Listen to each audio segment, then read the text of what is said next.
మన VVIT university, absolute discipline, absolute education.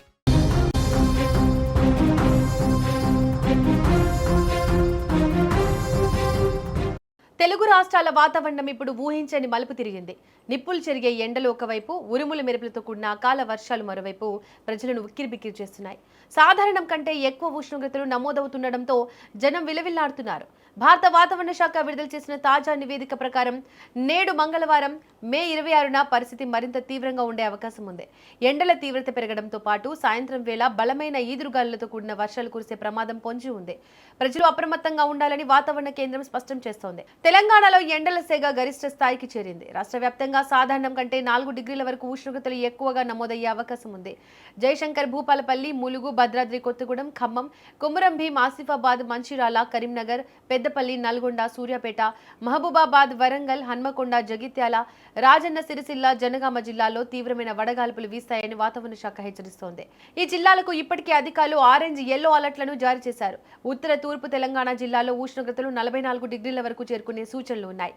రాజధాని హైదరాబాద్ లో కూడా 43 డిగ్రీల వరకు ఎండలు నమోదయ్యే అవకాశం ఉంది. రాత్రి వేళల్లో కూడా ఉష్ణోగ్రతలు తగ్గకపోవడంతో వామ్ నైట్ పరిస్థితులు కొనసాగుతున్నాయి. వాతావరణంలో చోటు చేసుకున్న ఈ మార్పుల వల్ల సాయంత్రం వేళ భారీగా వర్షాలు పడనున్నాయి.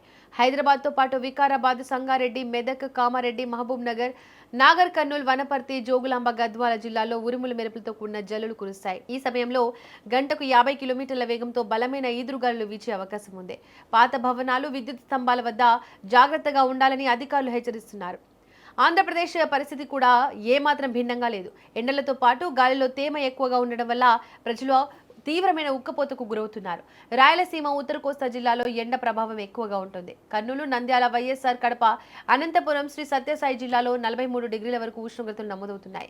ప్రకాశం, పల్నాడు, ఎన్టీఆర్ జిల్లాలోనూ ఎండలు దంచి కొడుతున్నాయి. తీర ప్రాంతాల్లో 40 డిగ్రీల వరకు ఉష్ణోగ్రతలు ఉన్నప్పటికీ తేమ కారణంగా ప్రజలు ఇబ్బందులు పడుతున్నారు. దక్షిణ కోస్తా, ఆంధ్ర, రాయలసీమలోని కొన్ని ప్రాంతాల్లో తేలికపాటి నుంచి మోస్తారు వర్షాలు పడనున్నాయి. వాతావరణంలో మార్పుల వల్ల పిడుగులు పడే అవకాశం ఉన్నందున రైతులు, గొర్రెల కాపర్లు చెట్ల కింద ఆశ్రయం పొందవద్దని విపత్తుల నిర్వహణ సంస్థ హెచ్చరించింది. వర్షం సమయంలో గాలులు 45 కిలోమీటర్ల వేగంతో వీస్తాయి. ఉదయం 11 గంటల నుంచి సాయంత్రం 4 గంటల వరకు ఎండ తీవ్రత ఎక్కువగా ఉంటుంది. కాబట్టి వృద్ధులు, గర్భిణీలు, పిల్లలు బయటకు రావద్దని వైద్య అధికారులు సూచిస్తున్నారు. డీహైడ్రేషన్ బారిన పడకుండా ఉండడానికి తగినంత నీరు, మజ్జిగ, కొబ్బరి నీళ్లు తీసుకోవడం ఉత్తమం. వడదెబ్బ లక్షణాలు కనిపిస్తే వెంటనే వైద్యులను సంప్రదించాలి. ప్రభుత్వం జారీ చేసిన సూచనలను ప్రజలు పాటించి సురక్షితంగా ఉండాలని కోరుతున్నారు.